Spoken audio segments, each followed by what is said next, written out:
Gracias por formarnos, gracias por controlar tú mismo la enseñanza, la investigación, la lectura, las interpretaciones.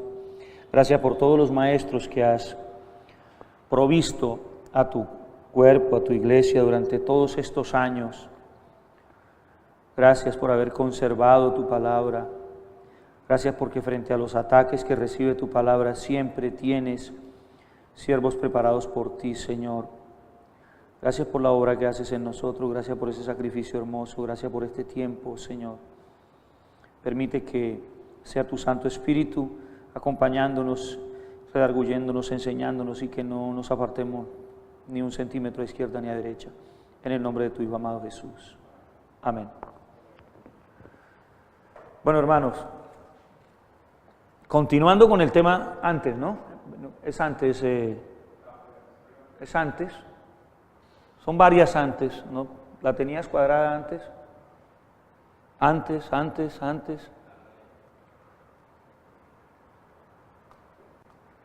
Nada. Eso ahí, gracias. Bueno, vamos a hablar hoy del catolicismo romano. Veníamos hablando de sectas y herejías y decidimos empezar con los testigos de Jehová, con los adventistas del séptimo día, los mormones, que son los más antiguas, conocidas y que se presentan mucho en nuestras calles. Hoy en día imperan otros grupos, teología liberal, ciencia cristiana, hay unos, pero es que estos son muy numerosos, ¿no? Aunque la teología liberal está inundando también la iglesia, el pentecostalismo ha llegado a unos excesos terribles, está inundando la iglesia de doctrinas cerradas. Es necesario hablar del catolicismo. Ahora, ¿por qué hablar del catolicismo como secta? Bueno, nosotros vimos al comienzo características de una secta, ¿verdad? Y entre esas características está el líder supremo, al que todo el mundo tiene que acogerse en todo el mundo, es decir, un solo líder en todo el mundo, con autoridad máxima, es una característica de la secta, ellos lo tienen. Herejías, enseñar herejías, ellos lo tienen, ahora vamos a mirar. Es muy extenso, porque ellos reclaman, notemos una diferencia, a ver en estos 5 minuticos yo quiero tomarme estos datos curiosos. Nosotros veníamos hablando de los testigos, de los adventistas, de los mormones. Ellos tienen un año de origen más o menos bien fundamentado, bien definido es la palabra. Ustedes recuerdan que los mismos testigos de Jehová aceptan como inicio las doctrinas que trajo Charles Taze Russell. Ellos dicen que antes de Charles Taze Russell hubo un bauche grande donde la iglesia no tuvo, un bauche muy grande donde la iglesia no tuvo revelación, donde la iglesia se perdió por completo. Se remiten a los apóstoles, intentan interpretar a los apóstoles con una nueva escritura, con una nueva traducción y con revelaciones de ellos, pero entienden que hubo una nueva revelación y una salvación a través de Charles Taze Russell. Lo mismo pasa con los adventistas y Ellen G. de White, Harmon de White, H. de White. Lo mismo pasa con los mormones, con José Smith, ellos lo aceptan. Aquí hay un tema, aquí el tema es que los católicos reclaman que ellos vienen desde la iglesia apostólica, entonces vamos a ver unos detallitos. Yo quiero iniciar con un breve panorama al mismo tiempo de la historia, muy corto, no vamos a tener tiempo de discutir estas cosas. Aquí hay unos datos importantes como para que vayan teniendo en cuenta, ustedes van a recibir las filminas. Pero es importante como ubicarnos en la historia, antes, mi hermano, antes. Yo te aviso. Aquí hay un cuadro, Javib, en la primera, ¿dónde estábamos? Yo te aviso, mi hermano, gracias. En esta, yo te aviso, gracias. Acá hay un cuadro que muestra más o menos una torta porcentual de las diferentes doctrinas en el mundo, como para tener en cuenta, importante. Observe un detalle, 33% el cristianismo, ahí está encerrado todo aquel que crea en Cristo en el mundo, ¿ok? Entonces está el catolicismo, el protestantismo y todo aquel que cree que Jesucristo tiene una labor especial en la historia de la humanidad. Los musulmanes, los hindúes, los budistas, ahí están en inglés, zoroastristas por acá abajo, taoístas, en fin. Y observe, cristianos, musulmanes, el 20%, y los hindúes el 13%, el resto son mucho más pequeños.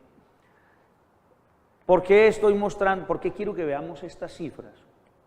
Porque reclaman ser la iglesia más grande, pero eso no indica nada. Sigamos a la siguiente, gracias mi hermano, ahora sí, Javi. Entonces, ese 36% equivale aproximadamente a 2.260 millones de fieles cristianos en el mundo. Pero de esos 2.260, el catolicismo tiene el 54%. O sea, el catolicismo es mayoría absoluta dentro del cristianismo.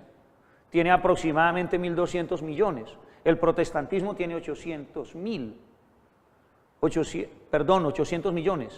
1.200 millones el catolicismo y el protestantismo tiene unos 800 millones. Entre todas las denominaciones que se consideran protestantes, ya hemos visto que después de la Reforma Protestante surgieron muchas diferencias. ¿Ok? Y unos 260 millones son los ortodoxos antiguos, que son más o menos la doctrina católica y mariana que no aceptó al Papa occidental, ¿ok? Que fue a raíz del cisma de Oriente y Occidente. Si usted se da cuenta, los musulmanes en el mundo son un 20% del dato anterior, eran 1.600 millones, o sea que ellos superan a cualquiera de estos individualmente. Pero eso nos indica algo, eso nos indica que hay verdad. Nosotros, a ver, la iglesia reformada, ¿cuántos podremos ser en esos 800? Yo no tengo ese dato, sería bueno que lo averiguáramos. Las iglesias reformadas en el mundo, de esos 800 millones, somos muy poquitos, ¿no? Afortunadamente la palabra dice que muchos son los llamados y pocos los escogidos. Pero ¿por qué presentar estas cifras, coloco? Es ¿por qué tratar a la iglesia católica de una secta? Yo coloco una observación: nunca la multitud representa una fe verdadera, jamás. La multitud es un indicador o un termómetro de una doctrina verdadera, ¿no? Y recordemos que el Señor precisamente algo que hacía era, Él les hacía los milagros, les daba lo que necesitaban, era proveedor, pero enseñaba una doctrina fuerte para saber quién se quedaba y quién no se quedaba. Ustedes recuerdan en Lucas, lo que indica que él nunca fue amante de las multitudes. Ustedes recuerdan en Lucas 14 el pasaje aquel donde él empieza: el que no puede ser mi discípulo, el que no dejare a padre y madre no puede ser mi discípulo, el que no puede ser mi discípulo, el que no abandona, ¿cierto? Y empezaba la gente a irse. Ahí cuando empieza a endurecer su mensaje, es que precisamente lo que el Señor Jesucristo hace es lo contrario de lo que hacen las iglesias de las multitudes. Es tratar de filtrar. Aquí elevar el estándar para que el que se va a quedar es porque realmente tiene claros sus principios. Él mismo decía en Lucas 11, estos textos los tengo ahí para que los tengan en cuenta: generación mala, expresiones sobre personas que lo seguían, incluso demandan señal. En Juan 6, por allá, cuando él les enseñaba que nadie podía venir a él si no era dado del Padre, muchos empezaron a abandonarlo. Y él les decía a los discípulos: ustedes también me van a dejar atrás.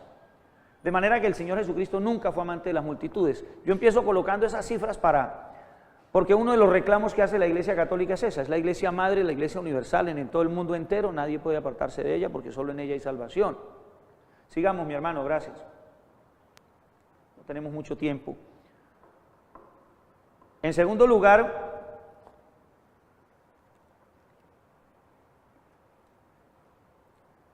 ellos, lo que les decía, ellos reclaman ser la iglesia verdadera del Señor Jesucristo porque vienen supuestamente de las enseñanzas, vienen de la muerte, resurrección y ascensión del Señor Jesucristo. Pero esto es claro que no. Ponemos un no rotundo. No vienen Por eso, este es quizá el punto definitivo por el cual los podemos tratar como secta, porque ellos no, sus enseñanzas no tienen origen definitivamente en las enseñanzas del Señor Jesucristo y las enseñanzas apostólicas. Mire la lista que les coloco ahí, así como para que la leamos rápido, para los amigos y hermanos que están en la red, porque no ven clara la imagen, aunque después la reciben por internet, los que están en este momento a través de la red, las leemos de rapidez. En el Nuevo Testamento no hay mención del papado, no hay mención de la veneración a María, no hay mención de la perpetua virginidad de María, ni de la ascensión de María, María como corredentora y mediadora, peticiones a los santos, la sucesión apostólica después de Pedro, sacramentos salvadores. Mira todas las cosas que enseña la Iglesia Católica, y de esto no hay mención en la Iglesia. Por lo tanto, tiene un origen. Eso debe tener un origen, la confesión de pecados a un sacerdote. Todos estos temas, todas estas doctrinas de la Iglesia Católica basadas en malas interpretaciones, en textos mal interpretados, obviamente. Indulgencias, el purgatorio, la autoridad paralela de la tradición eclesiástica y la Biblia, la infalibilidad del Papa. No estamos nombrando cuántas han salido ahí, yo creo que hay más de 10. Entonces, tenemos que tratar a la Iglesia Católica Romana, aunque el término católico significa universal y nosotros de cierta manera somos la Iglesia Universal de Cristo. Hay una sola Iglesia en el mundo universal del Señor, que Él sabe quiénes son los suyos, pero hoy estamos hablando de la Iglesia Católica Romana, la que reclama ser la Iglesia Madre. La transubstanciación y el sacrificio continuo en la liturgia, eso es otra cosa que no tiene ningún tipo. Esos son, mire, ese tema de la transubstanciación es un tema herético. Eso raya en la herejía completamente. La corredención de María, eso raya en la herejía. Elevar el papel de María a la obra de Cristo en la cruz, eso no tiene otra categoría que sin ningún temor podemos decir que eso es herético absolutamente. Por eso tenemos estos datos, entonces quería que los viéramos para que no nos quede duda que podemos tratar a la Iglesia Católica como una secta. Seguimos, hermano. Sí, claro, corredentora, y ahora miramos más adelante. Mire, yo tengo unas copias que me gustaría que las leyeran, pues las puedo ahorita entregar. 2, 3, 4, 5, 6, 7, 8 páginas a un renglón, solo tema de María. Y esto es resumido, absolutamente compendiado, porque hay textos completos como debatir a María, la doctrina mariana, perdón, debatir a María no, debatir la doctrina mariana, ¿ok? Entonces, ellos reclaman eso, ya vimos las doctrinas, entonces ¿en dónde tienen ellos su origen? La Iglesia Católica Romana. Vamos a hacer algo de historia. La Iglesia realmente inicia, ¿recuerdan el texto de Mateo 16, 18, cuando el Señor Jesucristo está hablando con Pedro? ¿Verdad? Y Él le dice, tú eres el Cristo, solo tú tienes, ¿cierto?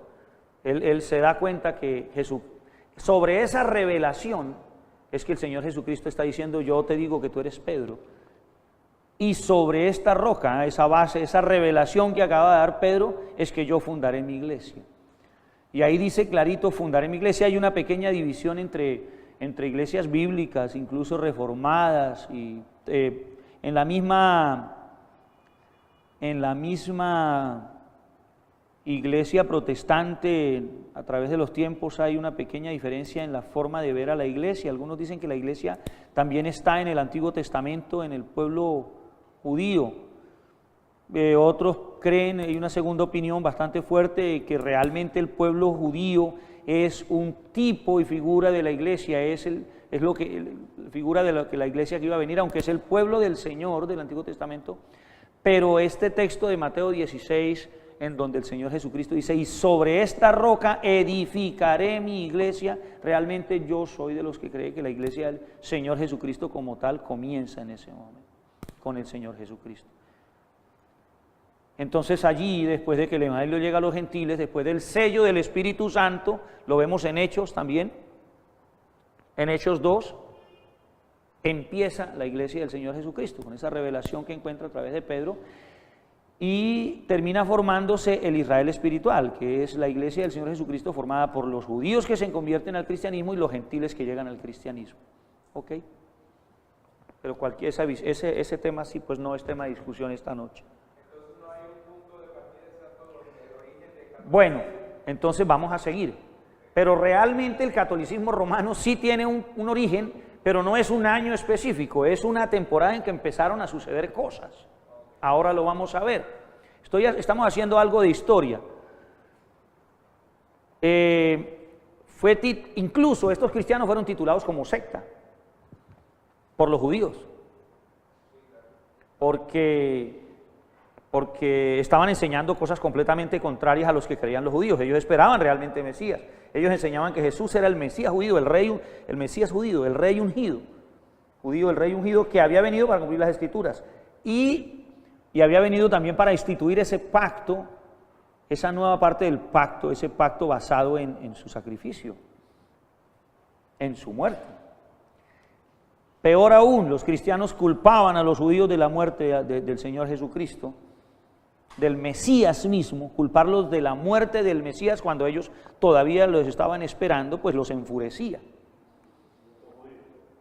Los enfurecía a los judíos, claro. Enfurecía mucho a los judíos que los cristianos culpaban a los judíos de la muerte del Mesías, cuando ellos creían que el Mesías todavía no había venido. Y eso empieza, pues eso origina pues la persecución que ya todos conocemos de la iglesia. Estos son los inicios de la iglesia. Ahora, aquí no se ve el catolicismo porque las enseñanzas que tiene la iglesia en la palabra, la podemos ver, no tienen nada que ver con las doctrinas principales primarias de la iglesia católica. El evangelio llega a los gentiles, por allá por el año 70 Jerusalén es destruida, los libros del Nuevo Testamento se conservan, pero ya habían sido completados y circulaban entre las iglesias, de manera que el Señor conservó su palabra.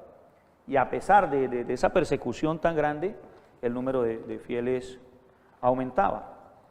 Pero sucede algo por allá por el año 312, sucede algo tremendo. Miramos en la siguiente, poder decir en este año empezó el catolicismo romano, no, es como la base, sí, como el fundamento. Mira, en el año 312 aparece Constantino, todo el mundo habla de Constantino, aparece con una supuesta experiencia de una conversión, con un sueño, vio una cruz, en fin, es un testimonio, por ahí está escrito, pueden buscarlo cuando quieran. Y él en el 313 dicta en el edicto de Milán, legaliza el cristianismo, porque él se convierte al cristianismo por esa supuesta visión de haber visto la cruz y la persecución de la cual eran objetos todos por parte del imperio. Imagínense lo que sucede. Bueno, ahí hay otro dato, luego en el 350 Teodosio se convierte prácticamente en la religión oficial del imperio, ya era el cristianismo. Mire lo curioso, el cristianismo es perseguido, pero el emperador ahora se convierte al cristianismo, entonces ahora son los paganos los que son perseguidos. O por otro lado, ¿a quién realmente le interesa tener la misma enseñanza o la misma religión que el emperador propio? Pues a todo el mundo. Entonces empieza a llegar una conversión masiva al cristianismo. En ese tiempo empiezan a llegar conversiones masivas al cristianismo y todo el mundo arrastró todas las doctrinas que traían. Doctrinas griegas, helénicas, doctrinas de todo tipo. Por ese tiempo, ahora poder decir, fue en el año 312 que inició la Iglesia Católica Romana, no. Pero sí pasó un hecho histórico que lo estamos viendo y es el hecho de la conversión del emperador. Ahora, cada iglesia en aquel tiempo, ya sea en Roma, en Asia Menor, en Éfeso, entonces, tenía su obispo, el cargo principal, cargo no es la palabra, el servicio, el siervo principal de la iglesia era el obispo. Todas iglesias independientes,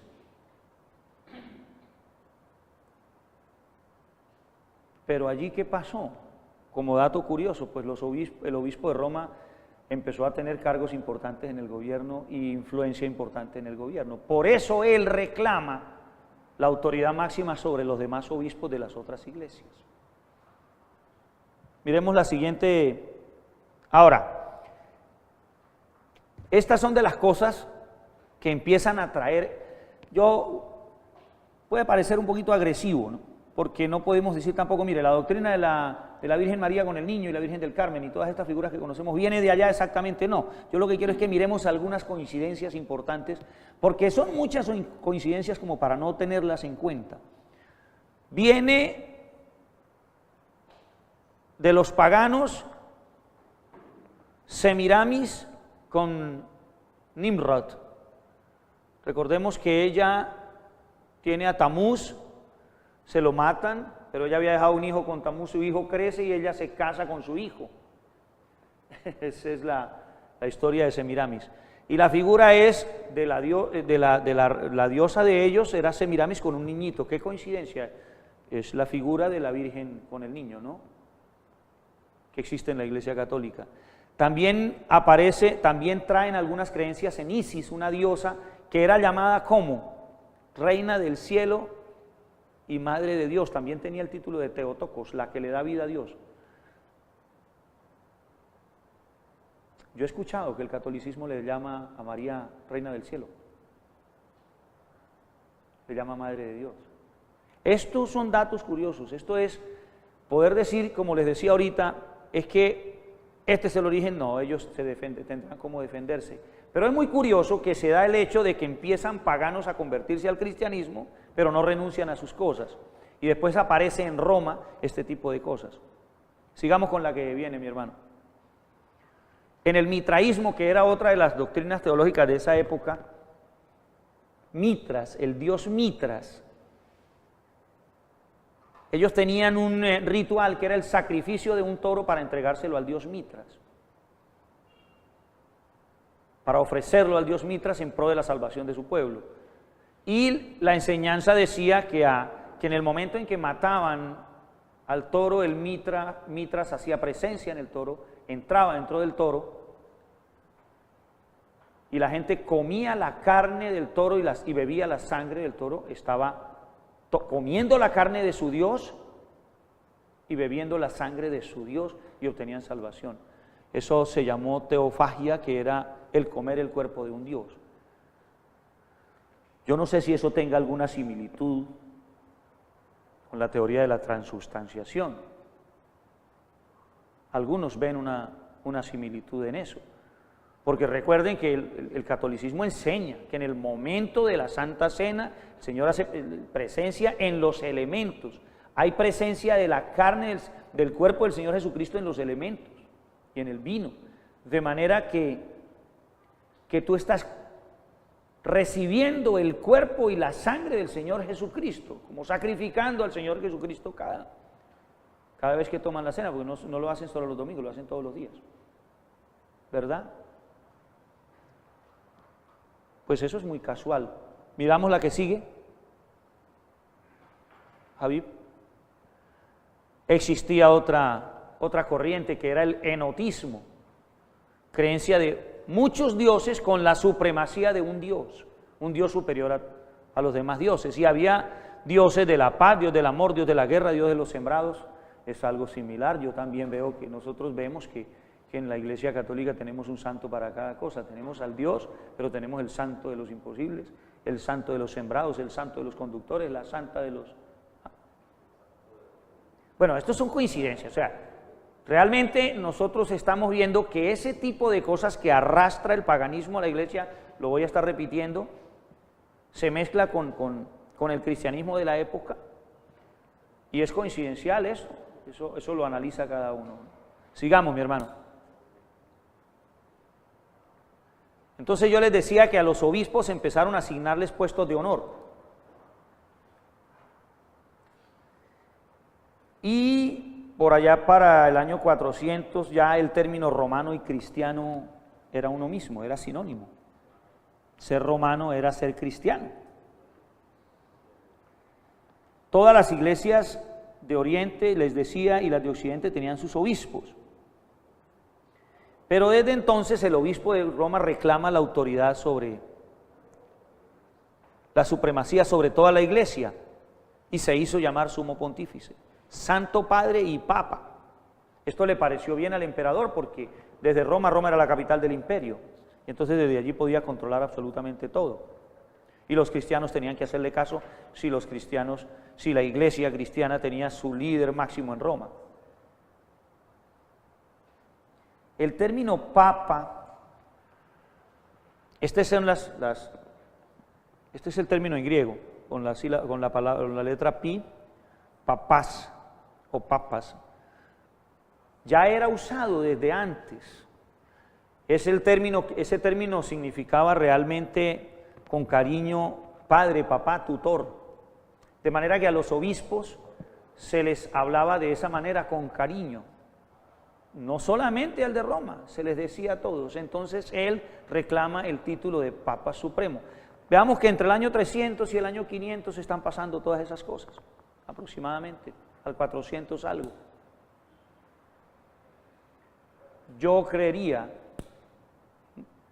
que es más o menos el origen de la Iglesia Católica Romana. No podemos decir como sí lo podemos decir con toda tranquilidad, que los testigos de Jehová empezaron en 1800 tal, que los adventistas tal, con las revelaciones de Ellen G. White, con los de Charles Taze Russell. Esto es una temporada de la conversión del imperio al cristianismo.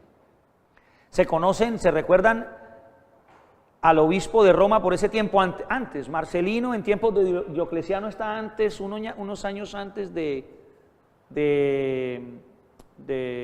emperador Constantino, 305, Constantino fue al 311.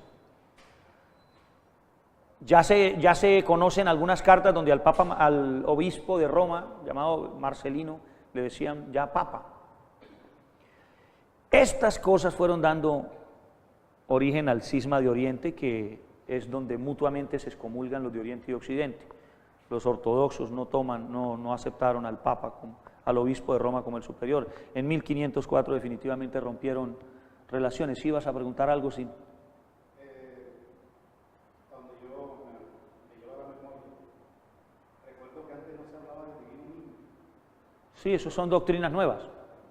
¿Sí se podrá saber a partir de cuándo? Sí, hay un sacerdote por acá que generó esa figurita por acá por estos años. No le tengo el dato ahorita, pero sí, tú lo buscas efectivamente y te da. Tú tienes ahí, puedes buscarle el origen de la figura del divino niño.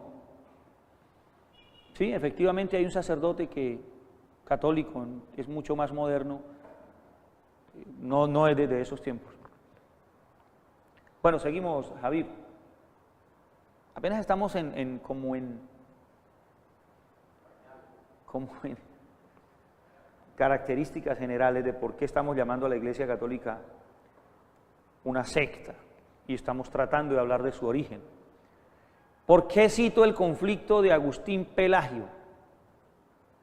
Porque es que la Iglesia Católica es absolutamente pelagiana y semipelagiana, dicen algunos. Ese conflicto es importante que lo estudien a fondo, no tenemos tiempo de estudiarlo esta noche. Eso requiere cuáles eran las bases de Agustín, cuáles fueron las bases de Pelagio.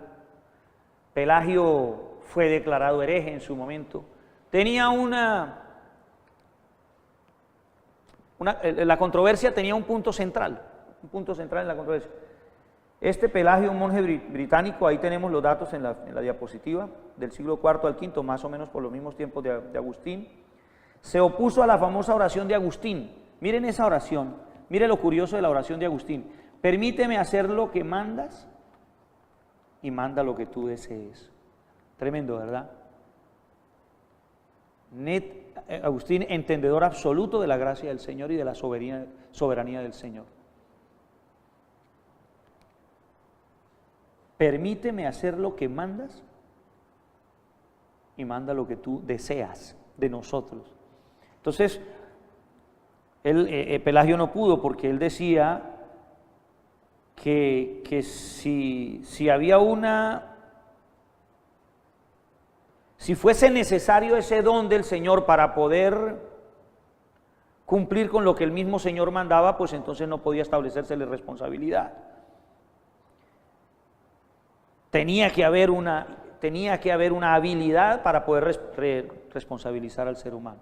Ese fue el centro del conflicto entre Agustín estuvo en el pecado original, entre Agustín y, del conflicto entre Agustín y Pelagio, estuvo en el pecado original, es decir, la voluntad del hombre caído para Pelagio estuvo libre. Cayó el hombre, mas no su voluntad. Es extraño eso. O sea, el hombre tiene absoluta voluntad de poder seguir al Señor o no seguirlo. No enseña eso la Biblia, no enseña eso, por lo menos es importante estudiar el capítulo 3 de Romanos completo, nosotros ya lo hemos estudiado, donde el capítulo muestra el estado del hombre caído. No hay quien busque a Dios, no hay justo ni aún uno, no es lo que enseña entonces la palabra. Y esto conlleva inmediatamente a una salvación por obras. Este conflicto, ¿por qué es importante tenerlo en cuenta? Pero es bueno que lo investiguen un poquito más a fondo, porque es que la Iglesia Católica es absolutamente pelagiana y es arminiana también. Enseña que solamente hay salvación a través de pertenecer a la Iglesia Católica y practicar sus sacramentos. Eso es salvación por obras, no es salvación por gracia. Seguimos, hermano. Pero hay que decir que tenemos unos acuerdos. Realmente el acuerdo es uno solo. El credo apostólico, el sínodo apostólico, es el documento más antiguo que se conoce sobre la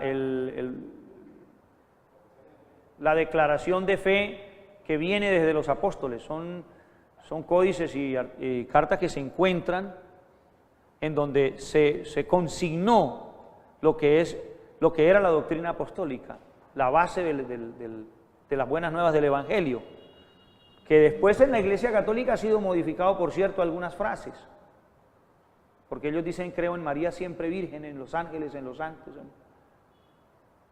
Pero el credo apostólico ellos lo reconocen así, que es el mismo sínodo apostólico.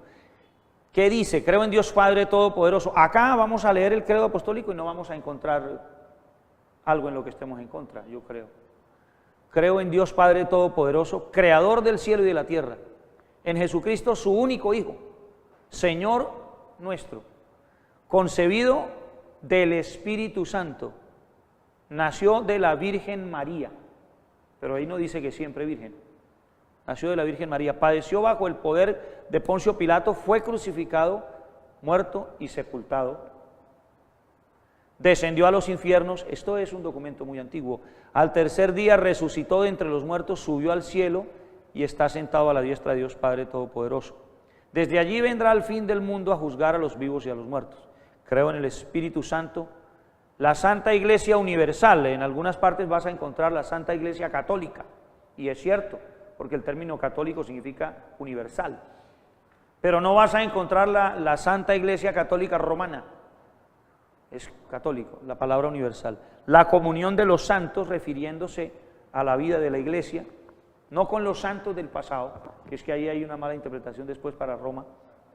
El perdón de los pecados, la resurrección de la carne y la vida perdurable, que es la vida eterna.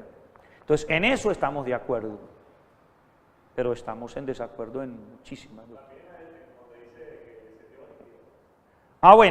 Bueno, ese punto no, en ese punto sí, gracias por la claridad, hermano Alexander, porque en ese punto hay diferencias en la interpretación, sobre todo el texto de Pedro, en donde dice que fue a predicarle a los espíritus encarcelados. No, realmente ahí hay un tema importante para estudiar, pero no es tema de la noche, porque no tiene que ver con las herejías de la Iglesia Católica. De hecho, hay iglesias cristianas, modernas y pentecostales, y aún que todavía predican que Cristo fue a enseñar a los infiernos. Nosotros personalmente no creemos eso, porque el texto ya lo hemos aclarado, lo hemos visto en otras cosas, habla de los del tiempo de Noé. Hay que leer el contexto completo, ¿no? Bueno, ese punto sí, descendió a los infiernos, no. Muchas gracias por la aclaración, hermano Alexander. Eso significa que pueden pasar 2 o 3 horas de clase y la gente no está dormida. Hermano, la que sigue, ¿cierto?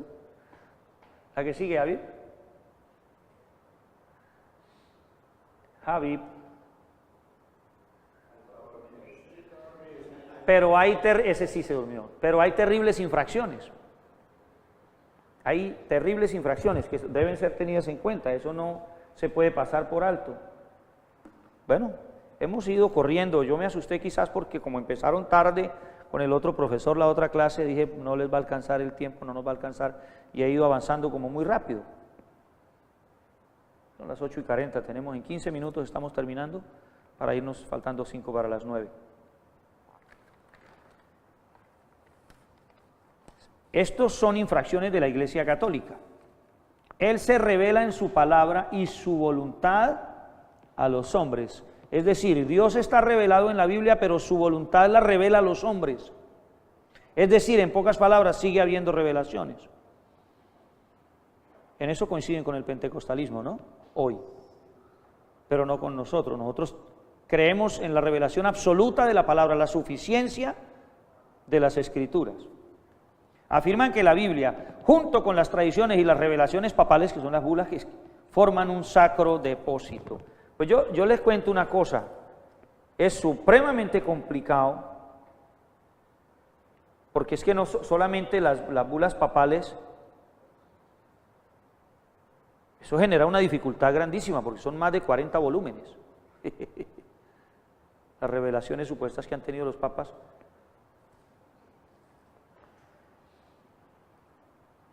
Nosotros creemos realmente en los 66 libros de la Biblia, y la Biblia es absolutamente suficiente. La suficiencia de la Escritura la hemos visto en las confesiones. Pero ellos no. Al igual que el pentecostalismo, hay revelaciones. Allí le revela a los pastores en el pentecostalismo, aquí le revela a los papas.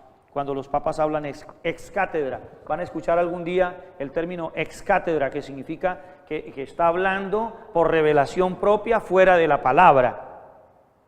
Pero que lo que está siendo revelado tiene que coincidir con la palabra. Ojo, si no coincide hay que hacerlo coincidir, ¿no? De alguna manera hay que buscar argumentos y citas y acomodar la exégesis y acomodar la interpretación para que... Eisegesis, alguien utiliza ese término. No sé si es irónicamente o si realmente existe el término. Eisegesis, exégesis, ok, correcto, gracias. Exégesis, entonces utilizan eisegesis. Bueno, agregan 15 libros apócrifos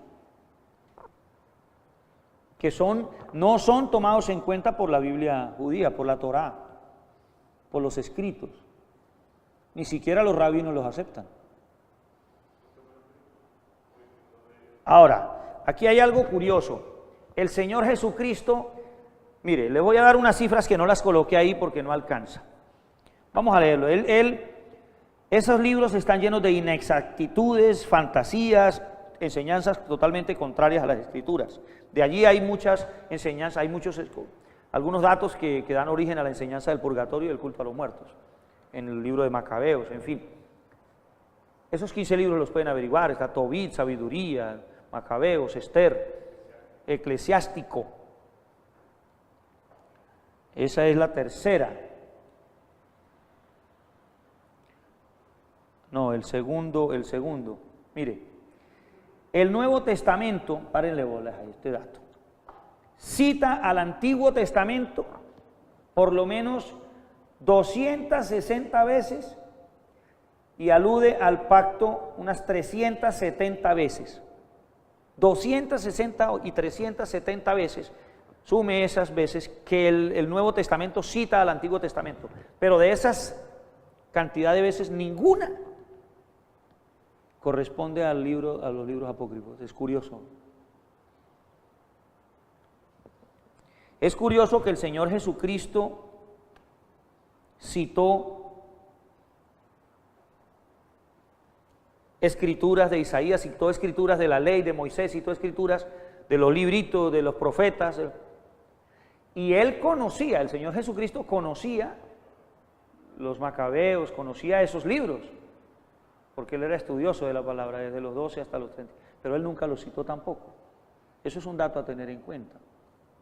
Bueno, sí. La sucesión apostólica con poder y autoridad revelados ex cátedra.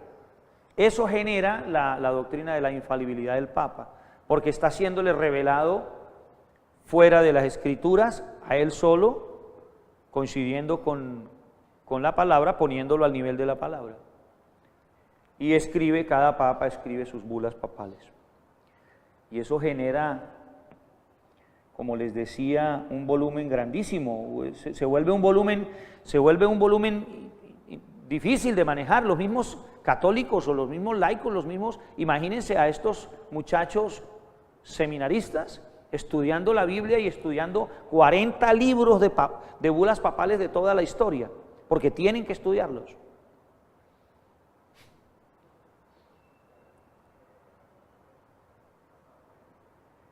Son demasiado numerosas la cantidad de contradicciones para no tenerlas en cuenta. La redención por gracia, pero perteneciendo a la Iglesia Católica, más el cumplimiento de los sacramentos. Estos son doctrinas católicas. Yo le coloqué terribles infracciones, porque la redención no se puede sujetar a sacramentos como la unción de los enfermos, por ejemplo. La redención es hecha por Cristo en la cruz, con su sangre preciosa. Esto es herético totalmente. María es llena de gracia, dispensadora sin pecado. Porque quiero ver Lucas 1:47. Alguien que me lea Lucas 1:47, viñeta 5.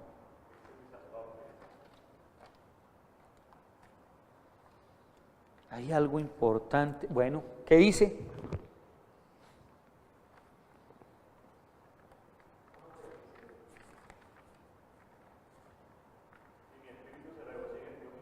¿Por qué lo llama mi Salvador? Es curioso, ¿verdad? Y ella tiene una gracia dispensadora, es decir, que la gracia que ella recibe la puede dar a los demás. Porque es llena de gracia y es sin pecado. Pero entonces, ¿por qué lo llama mi Salvador? Es eternalmente virgen, pero vemos en Marco, clarito, en Marcos 6:3, donde nombra no solamente que tiene hermanos y hermanas, sino que da nombres.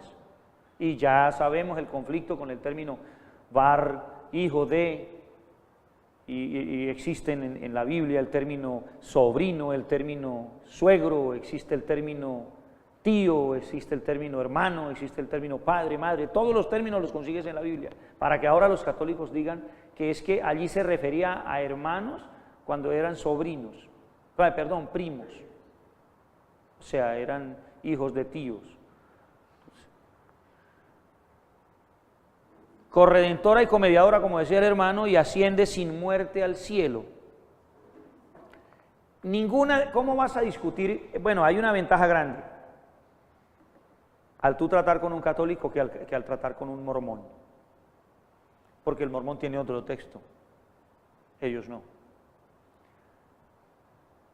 Entonces tú te puedes colocar con la Biblia, porque ellos dicen que la Biblia también es la máxima autoridad. Que tengan malas interpretaciones es quizás yo entre comillas lo diría, una facilidad para poderles explicar y para poder sentémonos con la Biblia en la mano, porque es que el mormón te va a decir, bueno, sentémonos, pero yo traigo mi librito también.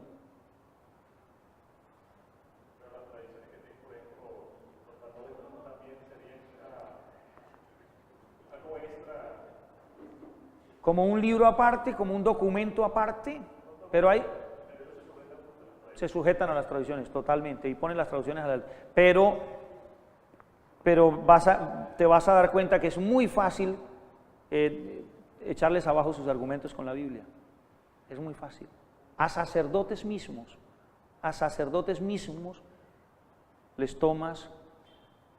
Yo tuve experiencias en mi conversión inicial, como yo asistía a una iglesia como carismática católica, y empecé a conocer, a mí me sitiaba un hermanito evangélico que me tenía hasta aquí todos los días, y una hermanita allá en la empresa me tenía hasta la coronilla, que vamos a orar y vamos a leer la Biblia, y entonces, pero bueno, Dios teniendo misericordia de la ruineza de nosotros y el orgullo y la altivez de nosotros, la misericordia del Señor, aprendí porque afortunadamente me puso hermanos que les gustaba buscar, mira lo que dice. Y eso que yo aprendí cuando llego a la iglesia cristiana, lo empecé a aplicar con un sacerdote amigo católico que quería muchísimo. Yo todavía le pido al Señor que lo saque de allá, porque él decía, Cada vez que nos sentábamos a hablar, yo me iba, vámonos a Timoteo, primera de Timoteo 2:5, y vamos a estudiar el tema de María. Y me decía, ay, es que eso fue estudiado en el Concilio de Trento hace muchos años, eso está más que debatido, pero es que es madre de Jesús, ella, es que Jesús, es que dice que hay un solo mediador entre Dios y los hombres, que es Jesucristo hombre, y Dios no tiene mamá, Dios es creador de todo. Entonces él me decía, bueno, está bien, entonces, madre de Jesús, Dios. Yo le decía, ¿por qué en la oración colocas Santa María, madre de? ¿Por qué colocas en esa oración Santa María, madre de Dios? ¿Por qué? O sea, búscame en las escrituras, como éramos amigos personales. Ay, Ernesto, no le des tanta vuelta a eso. Entonces, si quieres estar tranquilo, Santa María, madre de Jesús, Dios. Sí. Sí. Madre de Jesús, Dios. Yo le decía, bueno, pero por lo menos así la hubiera colocado el tipo que se originó la oración, se lo hubiéramos aceptado, pero es que ni siquiera, porque es claro que ella es madre del Jesús hombre. ¿Por qué le voy a hablar de Jesús hombre? Primera de Timoteo 2:5 dice que hay un intermediario que es Jesucristo el hombre. Entonces hay dos naturalezas allí, etcétera. No nos vamos a estar aquí. Estamos debatiendo, de hecho, la intermediación, ¿no? Con ese solo texto. Pero cantidades de texto tienes como debatirle. Y el hombre al final me decía, Ernesto, tú vas bien, tienes razón, no te preocupes, sigue así. Pero el miedo a alejarse de Roma es una cosa terrible para los sacerdotes. Pero tú, con un año de estudio, menos de un año de estudio, con 6 meses de estudio en una iglesia cristiana bíblica, te sientas con un sacerdote de 12 y 20 años de estudios de teología y lo vuelves papilla. Por eso es importante que hagamos esto, lo que estamos haciendo aquí.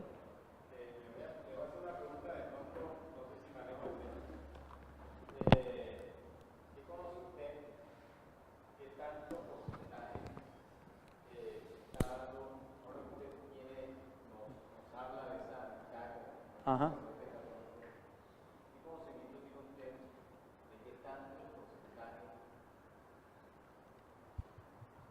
De los católicos que son... Repetimos la... Sí. Perdón. La pregunta es, ¿qué conocimiento tiene usted de qué tantos sacerdotes católicos, qué porcentaje se han logrado convertir al Evangelio? Yo conozco, yo leí en mis inicios, yo no te puedo dar ese dato, realmente no le he hecho seguimiento a eso, con sensatez te lo digo, pero en el año, en el año 2001, 2002, cuando vino mi salida del catolicismo, a mis manos llegó un libro, no recuerdo el nombre, caramba, de cerca de 500 sacerdotes, estoy hablando de hace 15 años, 500 sacerdotes convertidos al cristianismo evangélico en Sudamérica.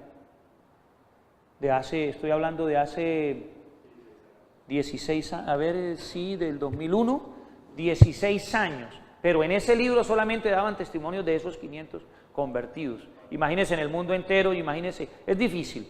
Le hago otra pregunta, vamos a ver si está... ¿Qué conocimiento tiene usted sobre esto? ¿Cómo pudieron salir estos sacerdotes católicos? De esa ceguera, como salió Lutero, mi hermano.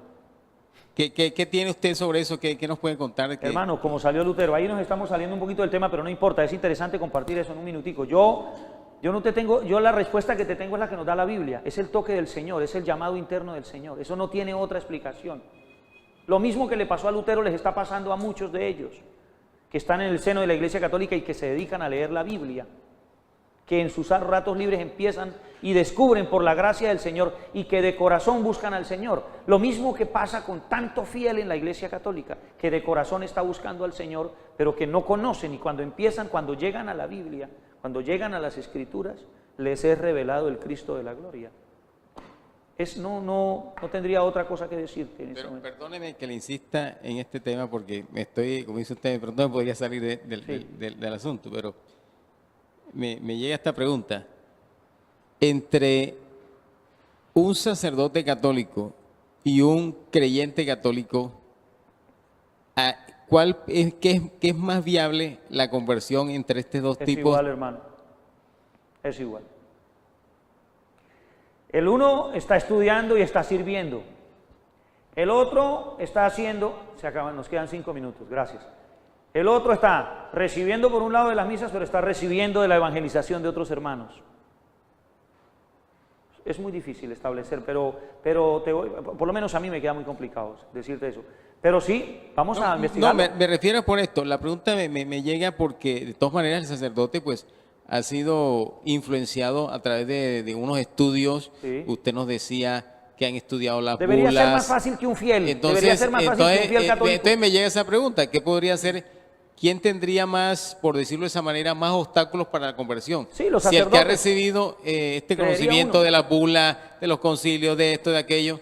Creería uno, ¿por qué? Porque los sacerdotes les queda más difícil, porque precisamente lo que le pasaba al sacerdote amigo mío, Charlie García, perdón, no debería haber dado el nombre, bueno, en cualquier parte del mundo hay un, eso se puede cortar, él estaba tocado por el Señor, él tenía un hermano gemelo, que era pastor evangélico. Y él tenía miedo de salir de Roma, porque ya tenía una vida organizada y un sustento económico y un ministerio grande. Él no era capaz, había dentro de él algo, yo no volví a saber de él, es posible que ya haya salido. La madre de ellos, de rapidez les cuento, la mamá de ellos, una señora peruana, tuvo un hijo al que amaba muchísimo. Y ese hijo, ella perdió su hijo. Y oró al Señor, que le diera, que ella si le entregaba un hijito, ella se lo entregaba al Señor, a su servicio, y le dio gemelos. Y de los gemelos, el uno es cura católico y el otro pastor evangélico. Es que también... Entonces, él me contaba, para no extendernos mucho en esto, hermano, porque de pronto lo terminamos, la charlita, al terminar la clase, para poder terminar con las Firminas. Pero lo que tú dices es muy curioso, sí, hay que tener en cuenta, ¿qué le puede costar más trabajo a una persona que está aferrada allí a la doctrina, que está encerrado por la doctrina papal, que aparte de eso está cumpliendo con una serie de normas, a un fiel que tiene más libertad?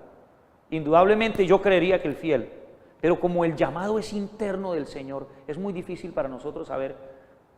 Pero nosotros sí estamos viendo diariamente lo que tú dices, el movimiento de masas saliéndose del catolicismo romano, porque ese error doctrinal genera unos errores de comportamiento visibles terribles, como la pederastia, como todo ese tipo de cosas. El celibato es un error terrible, entonces la gente no está siendo ciega y se sale.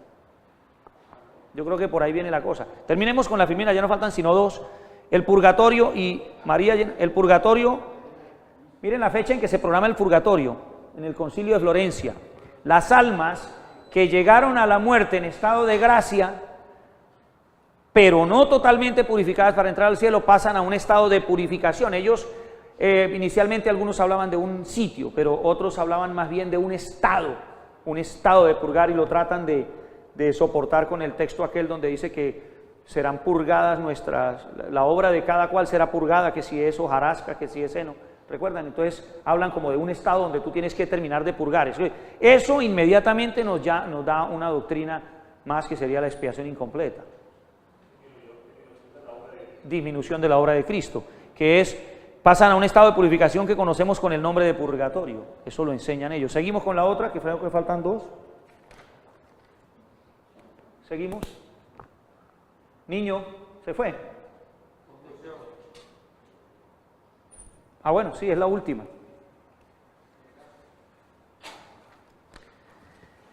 Entonces esas terribles contradicciones son prácticamente las falacias y las herejías de la Iglesia Católica. Niegan de una forma tajante y coherente la suficiencia y completa obra de redentora de Cristo, lo que tú decías ahorita. Niegan por completo la obra. ¿Ah? Todas hacen eso, todas las sectas y herejías hacen eso, exactamente. La autoridad final es la tradición y las bulas, porque las colocan el sí pero no puede ser permitido para las Santas Escrituras. No son genuinamente salvos, está pasando algo así en el pentecostalismo. solo hasta llevar sus enseñanzas completas y practicar sus sacramentos. Entonces no hay seguridad de la salvación, tampoco. ¿Qué nos queda? Esos son consejos, hermano, orar para que el Espíritu Santo revele su error en ellos. Y lo que tú decías, hermano, hay que compartir. La labor que nosotros estamos haciendo al estudiar, al prepararnos, es para no quedarnos sentados en la iglesia. Es para servicio en la iglesia, pero el más importante es en los discipulados, es en las casas, es la obra misionera, que ser misionero no es solamente salir de la ciudad a otras ciudades. Tú vas nomás a un barrio, a una obrita de un barrio aquí en la misma ciudad y estás siendo misionero. Pero observo que de pronto hay personas que practican el catolicismo a un nivel, digámoslo, por estatus social. Y entonces, a pesar de que se les muestre las verdades de la palabra, Sí, no les interesa porque las relaciones sociales que genera estar en ciertos estatus católicos lleva a relaciones sociales que ellos ven como claro, totalmente favorables, cierto. digámoslo de esa manera. Es totalmente cierto. Entonces, ¿Por qué? por más Porque que allí no hay- conozcan la verdad, ellos no les interesa sino mantener el estatus, sobre todo porque también en la Iglesia Católica hay unos clasismos. Sí. El sacerdote del pueblito más abandonado no se mira Con con el obispo o el arzobispo Barranquilla. o las jerarquías. Sí, claro. Entonces, hay personas que también miran los estratos, creyentes que miran los estratos. Entonces, eso es- entonces ellos no pertenecen a la parroquia allá del barriecito más humilde, sino pertenecen acá a la de donde se relacionan, donde van los que están en ciertos sectores de influencia. ¿Sabes a qué se asemeja eso? Eso que tú estás diciendo exactamente, a un gobierno humano. Porque eso es un gobierno humano. Y ahí no hay conversión. Porque él no es un verdadero servidor. Es un hombre que quiere ser reconocido. Que quiere ser reconocido. Lo que tú dices, el arzobispo de Barranquilla, no, jamás, él ni siquiera él internamente va a aceptar ser igual. De boca sí, de labios para afuera sí. Pero no va a ser igual que el sacerdote que está por allá, que incluso puede tener un verdadero amor y búsqueda por el Señor en los campos. Ahora, sucede también esto, personas que siguen su iglesia católica, reconocen las verdades que se les predica, es más, aceptan orar con los evangélicos, pero hasta ahí. Es más,